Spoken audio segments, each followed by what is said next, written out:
how much longer am I gonna just keep failing at this before I just go be a dad and be a regular guy? The darkest time, it was really like the biggest blessing. That's when the wheels start turning, when the letdowns happen and like I wanna stop, my ego takes over. And it's like, nah, you ain't stopping, motherfucker.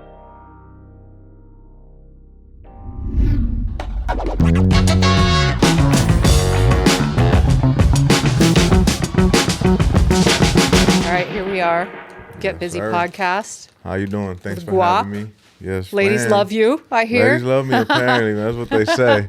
And we're here. We're Conspiracy. We're super lucky to have not only GUAP, who the ladies love, but the son of GUAP, Leo, is hanging out with us eating Lifesavers. I got my name from him. Look, he's a little handsome fella. Yeah. Say hi. Hi.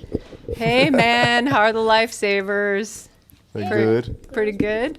And And they're good for you, too. Yeah. Fruit. The fruit Nice. The group. fruit kind, nice. That's all fruit intake he's gonna have for the day. So I'm Thanks for really having me. excited to talk to you because your journey is, first of all, it's a lot, right? Yeah. When I read your story this morning and Hey, chill, boy. your music, your art, Yeah. your barbershop, Yeah. defying the odds, right? Balancing all these things that you do makes you like a very rare type of entrepreneur, a creative entrepreneur. And so let's start a little bit with your, you're so lucky to have someone feed you Lifesavers. Thank you. Yeah. We should have that for all the podcast Right? guests. Maybe Like Leo the can. new version of feeding grapes. Yeah, Oh, exactly. fuck, yeah. Only like better, I think. Yeah, exactly. So let's start with, like you came from a difficult place, challenges, Yeah. right? And I think one of the things, that shakes out of your life story is how you bootstrapped yourself and made, and you're still young, like the Yeah. best is yet to come. Definitely, I agree. And so let's talk about like the scrappy Okay. beginnings of you, Yeah. right? And the challenges. And then we'll move into the barbershop, Okay. the music. Shaq O'Neal is on one, like, Yeah, it's my brother. It's so insane. I wasn't even sure where to start with the questions, but let's start with where you came from. Okay, so me and my brother that couldn't be here, Ricky, we're first generation Americans. Our parents are both immigrants, So early on, we got introduced to the work ethic that comes with those kind of people. I know oftentimes in this country, immigrants get that's a baby. Just relax, It is a buddy. baby. Oftentimes, immigrants get a bad rep. But from my personal experience, I saw like a work ethic that till this day I haven't seen in many people. Yeah. And I think subconsciously it kind of rubbed off on me without really thinking. My mom's a workaholic to this day, as was my father. She did a great job balancing both. Like she would never miss a game, whatever, soccer games, basketball Right. games. Dad, on the other hand, like at that time, that era, he just was submersed in work and Yeah. he wasn't as present, but he taught a lot just by being, just his essence of what a hardworking man should be. And he came over here by himself at 12 years old without his family, so he never got legal and all these things. My mom did. She went through the proper process. Naturalization and all of that. So she's a citizen. My dad, he didn't have the family structure to do that, so that came with deportation and stuff like that. And so we dealt with that at a young age too. And when you're young, you don't really think about it, right? You're just like, oh, Dad got deported. Back then it was easy. He'll be back in like 2 days Right. and stuff, Right. On top of then, eventually we actually moved to Mexico just because it seemed easier at the time. So we lived there for about 2 years. And again, just we were absorbing a lot of without our knowledge really multiple cultures, like 'cause we're very very LA, I guess. I would say American, but with LA culture is very specific in Yeah, it American is. culture. So we're getting bombarded by American culture, LA culture, and then very strong Mexican culture. So I think for me, at least, I don't know, for my brother, I felt like when I would see like American culture on TV, I didn't see myself, you know. So You didn't say, okay, explain that. So you didn't relate to what you were saying on TV. yeah, no. So I kind of felt like outsidery. Yeah. But again, since I'm first generation, the Mexican culture was so prevalent that I found like, well, we have this, right? But when I go outside in the world, I kind of felt like an outsider in this country. So I gravitated to hip hop, I guess, because I was Yeah. like, okay, well, I'm not this, but I feel a little more like this, you know. And there's some examples like Cypress Hill and certain cats that kind of look like me. So unbeknownst to me, I started gravitating to hip hop without ever thinking I was gonna do it because Right. there wasn't too many examples of Mexican kids But doing hip hop. that's changing now. Yeah, now right? it's And you changing. are sort of on the leading edge of a movement, Yeah. right? Of Mexican and Latino artists who are going mainstream. Yeah, Big exactly. time. Right? Like what is the force behind that movement? I think a lot of it is going back to me as a kid. I guess having I don't want to say I had an identity crisis because I've always been proud of where I'm from, but just not seeing me on TV. And I even, when I started rapping, I questioned if I should even do it because Yeah. it was considered a black sport, which it is.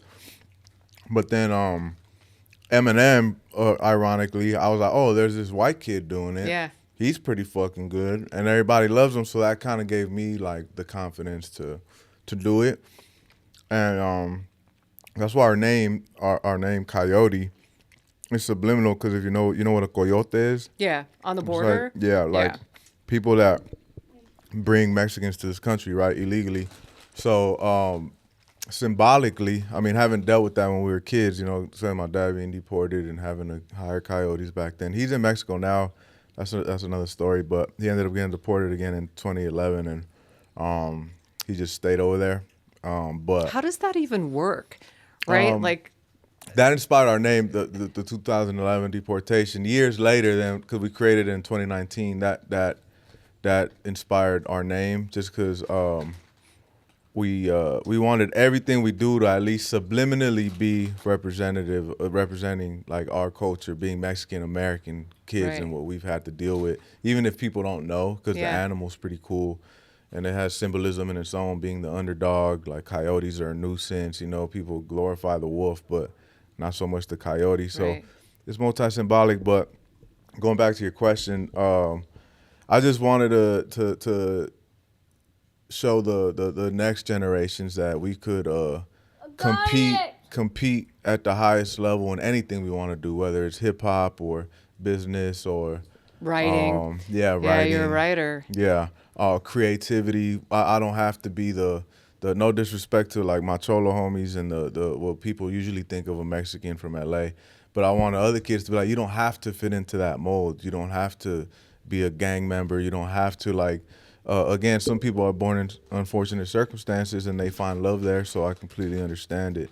But us, gratefully, we moved a lot. Maybe that saved us from joining gangs and stuff. But I don't like, even to this day sometimes, when people meet us in the industry, they want to mold us into Yeah. what they think a Mexican American is. How do you avoid that though? Because the music industry is notorious for sucking souls Yeah. in and then discarding. Yeah, definitely. How do you stay true to yourself? I guess we tried to play the industry like we were signed. When we created Coyote in 2019, 3 months later, we got signed, not even existing. Just the idea was that good that a few people heard it and they're like, oh, I want to get on top of this. And it was moving, and then 2020 happened. And again, the industry chewed us up, spit us out, and left us there to rot, Yeah. which was the biggest blessing that could have happened. Why was that a blessing? Because we started realizing, to prove them wrong, we're like, we're going to show them that we should be the guys they're betting the house on. Yeah. So we started So moving. you get better and you just get better and better. And we were attacking the internet. We're like, all right, well, we can't release music because we're signed, but watch this. Like, so we just started doing internet content like almost on a daily basis. And that's what started creating a buzz us taking it in our own hands, moving as we were independent, even though we were still on paperwork. And thankfully, they didn't stop us, because then eventually that went from just internet stuff to us just saying, fuck it, we're dropping, releasing on Spotify, and they never stopped us. But so I guess because we played the industry and we saw how it's such a weird time for the industry too, because they don't know what they're doing. Nobody knows. They don't, right? Yeah. Because there's so many upstarts and there's so many platforms and Yeah. opportunities for new artists. And I feel like the music industry has really failed Yeah. to meet the moment in a lot of ways. And so people, in groups like Coyote and people like you who have, like the balls to go Yeah. out there and work around a system that is archaic. Yeah. Honestly. You hit it right on the head. I think they're late to the party when it comes to like what's happening in the space of entertainment in general. Yeah. Because the internet, like now we have access to the entire planet right here. It's astonishing. Yeah, so there's no more gatekeepers. Back then, the label could be like, all right, we take them here, here, here.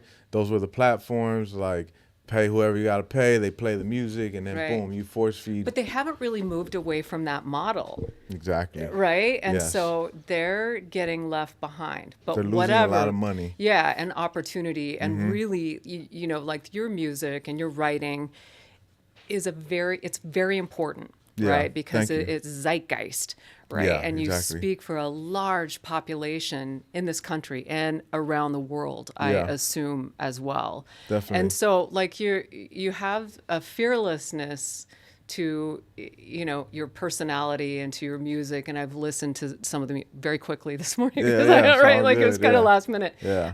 And it's like it is so deeply felt. Yeah. Right? Like like it integrates all different kinds of music. It's hip hop. I assume it's categorized as hip hop, but Definitely proud of it. Yeah. yeah, but it's more than that, because there's a lot of storytelling and poetry, Definitely. and you feel the story that you're telling, and so like, and it's new, right? And how Yeah. do you preserve that authenticity in your work as an artist, Yeah. like in all of it?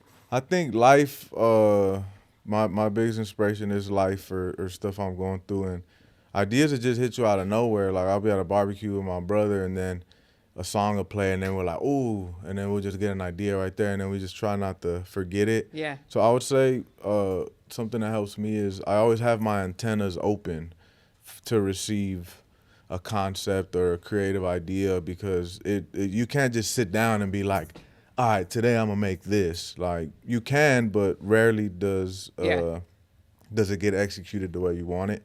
It's almost like randomly it just hits you in your head, like literally out of nowhere, and then you just gotta be aware of it and just try not to forget it. And or I'll start writing immediately if it hits me in the car or something. I'll just start writing in my head, and then if it's good enough after a few words in, then I'll record it on my phone so I don't forget it. Yeah. And stuff like that. And with the internet, I feel like opportunities come like that too, because a little window will open itself. Like let's say the Shaq thing. It was pretty much my brother recorded something on his phone, uploaded it. He almost deleted it, but thankfully he didn't. Then Shaq saw it. He liked it, put fire on ball emoji. Then he sent us a DM. Oh, good stuff. I like your stuff. Keep it up. Kind of thumbs up type of thing. And I think most people see that and like, oh, thanks, Shaq. They'll fan out, and then they let that opportunity Fall away. Yeah. Yeah. Immediately in my mind, I was like, man, first of all, I'm from LA, so I fanned out. Right. I'm not afraid to be a fan ever. So I fanned out, and I gave him props for his pen game, because Shaq is an immaculate rapper. The best rapper in NBA history, Really? in my opinion. Yes. I did not know that. Yeah, great. He's a hip hop head. He likes the stuff I like, And I was a fan, and I was a fan of it growing up. So I made sure I told him that. Beyond the Lakers stuff, I was like, man, I'm a huge fan of your raps. Started quoting hooks, and I was just like, hopefully one day we could do a song with you. And then he's like, man, as long as it's hardcore, I'll do it. And we're like, all right, cool. And then I started treating him like a friend. I would send him memes and just regular stuff, you know, conversation. ideas. I was like, yo, I have this idea. What do you think? Da, da, and then we'll go back and forth. And then 2 years later, we made this song with another rapper in mind, and it fell through. But Shaq was sharing our stuff a lot, so I was like, all right, he's tuned in to what we're doing. Maybe this is the time. I was like, fuck it, I'm gonna send it to Shaq, see what happens. And then he responded like a week later. He's like, man, this shit's so fire. Give me a few hours. And then a few hours later, FaceTime me, send us the song, and boom, that helped us a lot. Yeah. We were already like this, but the Shaq thing gave us changed the trajectory gave us a boost. completely. Yeah. And he did it all for free, man. This is what taught me, like, people like Shaq that have every reason to not do things because he's busier probably than 99.9% of human beings on earth. He still made time to record the song, come out to the video, promote it like it's his, called into the radio stations when we had radio interviews. Like, he never made an excuse. And this goes back to what we're saying, like the work ethic I learned from my parents, just subconsciously, like that's embedded in my DNA without even thinking. Like, today I picked them up, they called me, hey, can you go? I was like, damn, I have my son, but I'm like, he's like, you could bring him. I was like, fuck it, I'm gonna get him some food, I'm there. We're so glad you did. Yeah, and plus you got the lifesavers now. Yeah, exactly. That was a lifesaver for sure. So there's no excuses, man. I don't know, I think the entertainment industry right now, specifically in LA, is going through a shift where all the artists are in on it. We know what's happening. We're taking advantage of it. And the industry is catching up to what the real tastemakers are doing. Because oftentimes I feel like the industry or media personalities started to feel that they were the ones because they had the what's the word I used earlier? They were like gatekeeping the platforms. Now it's like, I don't need your platform when I have this. Right. And the people are going to tell you if it's good or not. So trial and error, like I shoot 1,000,000 times. I may miss 999,000 times, you know, but I'm a score eventually. And that's my mentality. And it's been working for us to some degree, I guess. How do you use, I mean, I think that, you know, what you're talking about is really, really important in all aspects of business. And what you do is a business. Yeah. You do lots of businesses, by the way. But how do you, like, when your audience, your tribe, you know, they're engaging with your music and with your words and all of that, how do you take that power of the community and put it to work in your music? Like, is there that give and take? Definitely. Like I said, to me, it's always been bigger than just me and my brother. I think we're a vessel to, and there's a lot of us doing it. I don't want to just say it's me and my brother, because like you said earlier, there is a movement of Mexican American kids that are doing it, and it's like, who's gonna have the Eminem effect? Like that's who I see. Like, again, there's been Latinos before us that do it at a high level. Cypress Hill, Big Pun, you know, Selena in her own space, but I don't think we had the Eminem effect yet, where now when you hear a white rapper, it's not taboo. It's not like, you don't approach it like with skepticism. I think a lot of people right now, when they hear Mexican hip hop, they'll be like their first thought is it probably sucks, you know? So I'm just like, my main goal is to change that narrative, and not only just in hip hop, like oftentimes when you even think about Mexicans in this country, you think of the help, you think of the maids or the nannies, and we are that proudly, but we're more than that. Like, I know business owners that have very successful businesses, and this whole notion, like, I don't want to get political, but that we're taking jobs. I know people that create jobs. I create jobs for people. I own a barbershop, and I'm a first generation. My dad, as an immigrant, created jobs for people when he was doing construction and stuff like that. My uncle, my mom's brother, he has a multi-million-dollar staging company where he's hiring thousands of people across the country, from here to Nashville to Florida to I think us as Mexican Americans, we've done a terrible job showing people that we are more than the help. So we throw it on our back because I want to change that. You know, Yeah. I want to change that perception. Yeah. I guess. And I mean, even if you look at recent history, Mexican influence in American culture is very important. Yeah. And, you look at Diego Rivera, the painters, the creators, Yeah. the musicians that Hey. are not in rap, Yeah, right? Like the exactly. mariachi. Santana, Yeah, mariachi. Santana. Like it's really often, I think, overlooked in our culture, the importance of the creativity that Mexican culture brings to this country. And I think it's a lot of it is our fault. I think because we're so tied into Mexico's right there. Yeah, You know what I'm saying? it So is right we're over so there. complacent. We're like, well, we have that.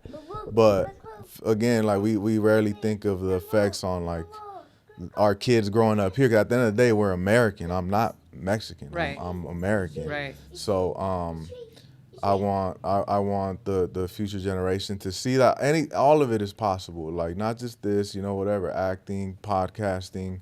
You want to start a trucking company. I don't know. Just like I love that you said that, because you are in a unique position to inspire the next generation of Mexican American creators or Yeah. business people or anyone. How do you do that? Is it through your music? Is it through the way you live your life? Is it your voice? Like, how do you Yeah. use all of those tools? I mean, I think the music is definitely the most powerful tool. And the biggest reach. Yeah. Yeah. For me, it always starts at home. Like I make sure, like the people that really love me and love that, I try to show them, because it starts there with our kids, my nephews, cousins and stuff like that. But the music is a powerful tool, and I've gained the most reach through that. So sometimes I know I participate in the bullshit that comes with hip hop. Like I'm a human being, so I have multiple layers. I do have the side of me that just like to fuck off and have fun and Right. a bit rebellious or whatever, which I talk about too in my raps, but I just make sure I make a conscious effort to balance it, to show people like, what's really important. So I try to add message in my music, but if we know anything about kids, like you can't get the kids just by being preachy. No. So you have to be one of them, like and I am one of them. So I don't try to act like I'm all high and mighty and I got it figured out, because I don't. I'm just a human, so I try to show all those layers. If one day I'm talking about me doing something irresponsible and that's how I feel at the moment, and I like how I conveyed it creatively, then I'm gonna release it. And I might get a call from my mom or my aunt or my grandma, like, what the fuck? But at the end of the day, I'm being authentic to myself. Yeah. And but if I want to write a song about my son, then I'll do that too. And so I think that's how you grab the youth, just by being authentic and not coming off like you're preaching to them and talking to them. It's more like, nah, I am you. Yeah, and listening to Yeah. them.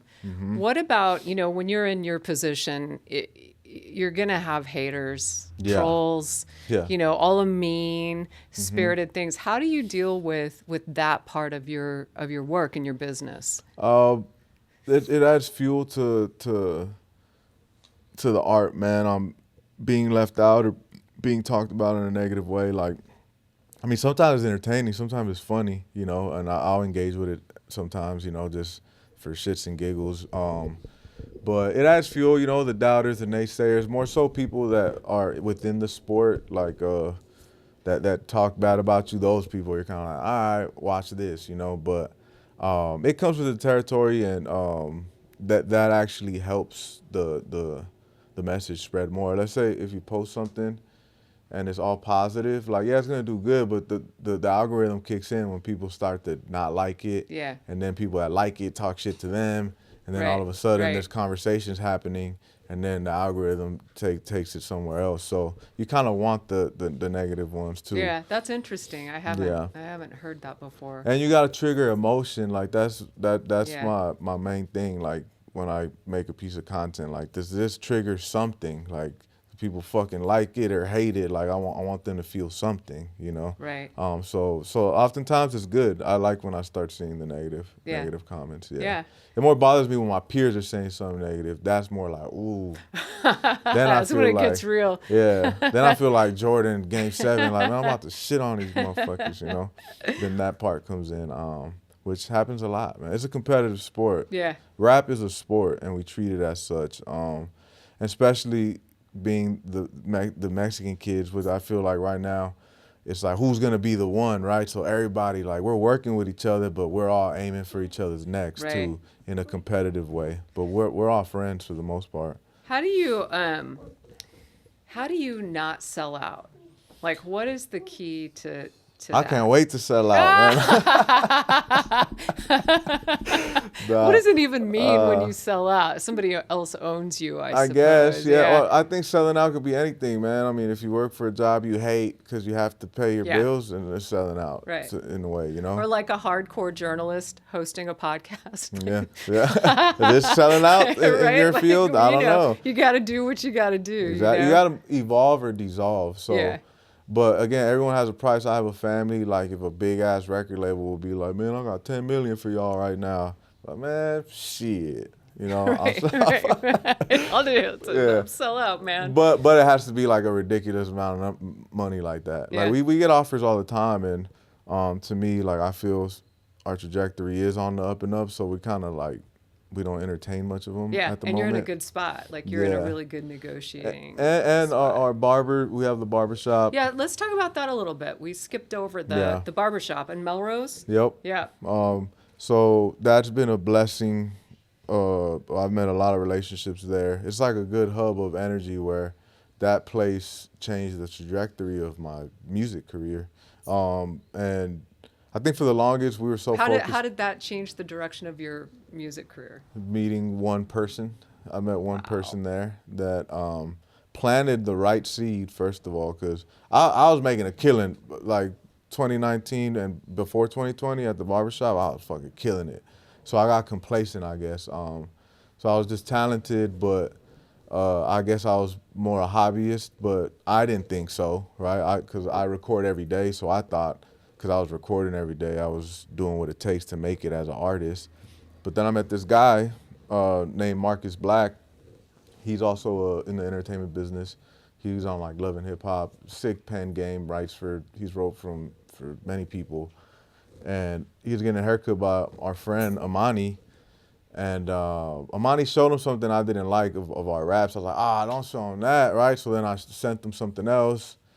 And then he's like, damn, you guys are good. Let me see your Instagram, right? Then he pulls out our Instagram. And he's like, it don't look like you rap, right? Because he's like, well, you have like 2 posts here about your music in the last 3 months. You know, he just starts really nitpicking at it. I don't even know this guy. Yeah. And then I'm kind of feeling a way about it. And then he's like, you guys are fucking talented. You have no branding and you don't do it enough. That's where I'm at with it, right? And then I was like, all right. And then he planted the seed. He didn't just say that, though. He's like, I have these resources. If you guys get your shit together, maybe I'll show some people. And then my brother came out with the Coyote name, and then which is symbolic for everything I told you. Because he was like, your superpower is that you're Mexican, American. Don't shy away from it. Everything you do should be somehow connected to who you are. And then, boom, we created it, made 2 videos. We just sent it to him like, oh, what do you think of this and this branding? And then he started showing people. And then without existing, that's when we were already having meetings with like Def Jams and all these people. But again, going back to the archaic way of thinking, record labels, they just want to see metrics. They're like, oh, this is great. What are the numbers? And then we didn't have no numbers, so they all backed out. And then we signed to somebody that didn't mind that we didn't have numbers. And that was the beginning of, I think, God showing us what was possible. Because then we went on tour with Blueface, and then we went on tour with The Game all over Europe for 2 months, top of 2020. So we're performing in front of 5,000 people plus for 60 days straight. Just got our first big check off of rap, off of this idea that didn't technically exist yet. And then 2020 happened, and it all got taken from us. So that was like, to me, I took it as like God showing you, this is what your talent could do. and then he took it away. Like, yeah, but y'all ain't working hard enough Right. for it. Right. You know, and then that kind of clicked something, and then 2020, of course, my business got rocky. Everything got rocky. Yeah.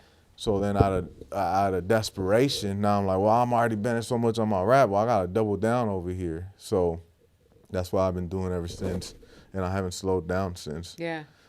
Fast forward 4 years, and it's still on the up and up, and still not where we want to be.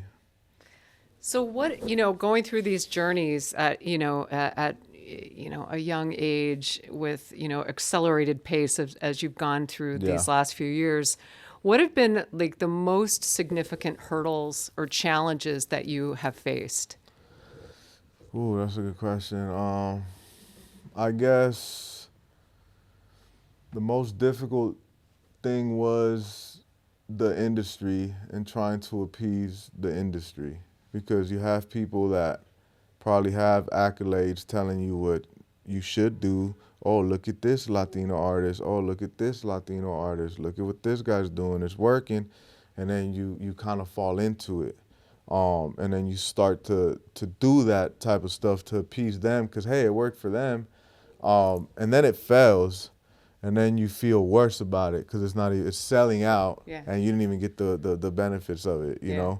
know? So I think sticking to your guns, like to what I want to do or me and my brother want to do, whether it fails or not, that's like one of the most difficult things, because you're in this industry, you're getting pulled a million directions constantly, and then you see what they're saying works for other people. Yeah. So trying not to follow the fads and just stay true to you. It's which I think we've done better at the last 2 years. Yeah. Because once we stuck to our guns, shit started moving. Yeah. When we did what everyone else was telling us, It's so like didn't that in work. life, right? Like if you can't, no matter what you're doing, creating music, art, businesses, whatever, you cannot wait for them, Yeah. right? The minute you hand over any control of your gift, your Yeah. idea, you lose your authenticity and Yeah. you lose your momentum. I Yeah. mean, it's just science. And you get let down. That get still let happens to down. this day, because we have a big moment, then people start calling, then people start, and then they're Yeah. like, we're about to do this, Yeah. this, and the human in you's like, all right, cool, and then you fall for it every time almost. Yeah. But thankfully now, we don't stop what we're doing because of it. Like, we have everything now for us is allegedly or hypotheticals. Like, oh, that's cool. I'll get a phone call right now. Oh, motherfucking Dr. Dre wants you in the studio tonight. Right. I'll be like, all right, sounds cool, but I won't believe it until I'm in front of fucking Dr. Dre or Right. whoever it is. Because right now that's happening every day, where we're getting calls that, oh, so and so just heard your shit. So and so might have you on this. So or you're gonna meet up with so and so. And we have fell for it a couple times, and they're like, this motherfucker. But so lately we're just kind of like, all right, we just take it as it comes. Like, we'll see if it happens. Yeah. I'm still doing what I have to do. That made whoever showed him my shit be confident enough to show him my shit.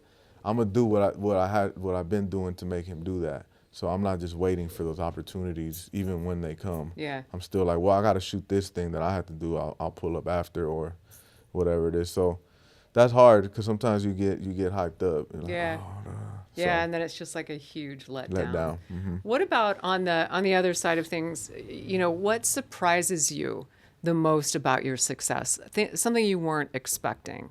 We're not nowhere near where we always are moving the bar, right? So when we reach a point that we thought was a goal, it no longer feels like we met the goal. Yeah. So that's kind of like, we don't celebrate stuff. Even when we did the Shaq video, or I don't know if you've seen the one with Mario Lopez, like we'll like celebrate that day. Like after we shot the video, we went back to the house, drank a start little over. bit. Yeah. The next day we're kind of back in like Right. I don't know if you want to call it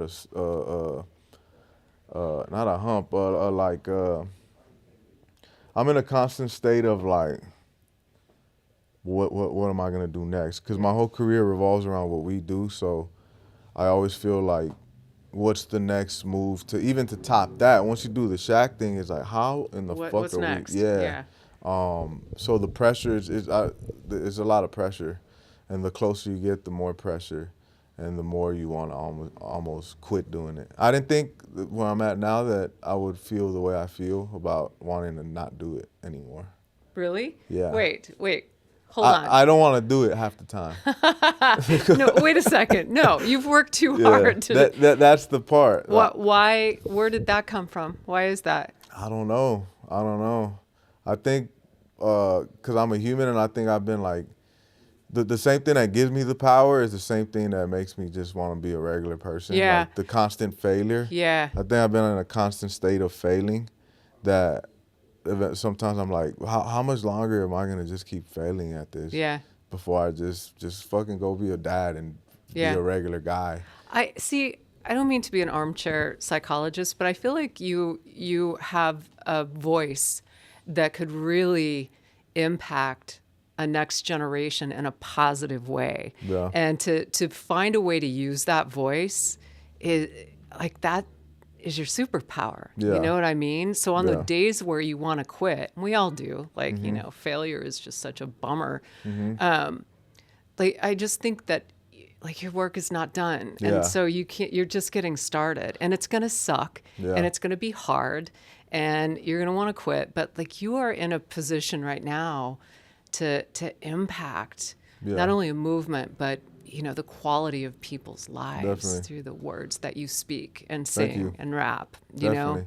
know? Ironically, when I feel like that is when I go harder. That's why it's a weird thing. I was just talking to my wife about it because one of those moments happened recently where the thing still happened, right? It just didn't happen the day that they said it was going to happen. So that was her fucking defense to combat me. But my defense mechanism immediately is like, because in my head, I'm like, when the cancellations happen, I'm starting to doubt everything. Like, man, we're fucking trash. Like, why the fuck we keep doing this to ourselves? Like, how much longer I'm a blah, blah, blah. But my defense mechanism is like, man, fuck that. Fuck them. Yeah. Like, and then my wheels start turning and I start.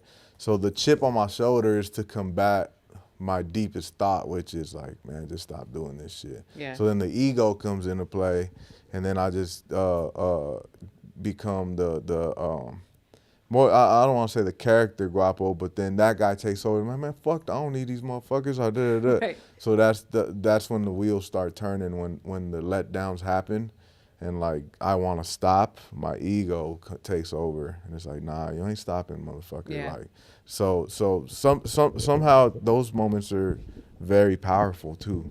Yeah. The disappointments are more powerful than the victories. And there's a lot to learn in those moments when you're at your lowest, or the failures. You know, that's where the hard learning takes place, is in those valleys between the peaks of your success. I mean, that's just a life Unfortunately, thing. yeah. Yeah. I remember 2020 when this guy was being born. You know, we were in the middle of our being benched from our record label. And there was this big ass Latino artist in the studio, and it was COVID, so they didn't let me leave the room. And I was texting my brother, go in there, get a fucking verse from this guy. So like the lowest points in my music career, probably 2020 was one of them. Yeah. I think because again, I swear to God, my life was gonna change. Like, I just got this big check, like. We just fucking performed over 100,000 people. We were killing it.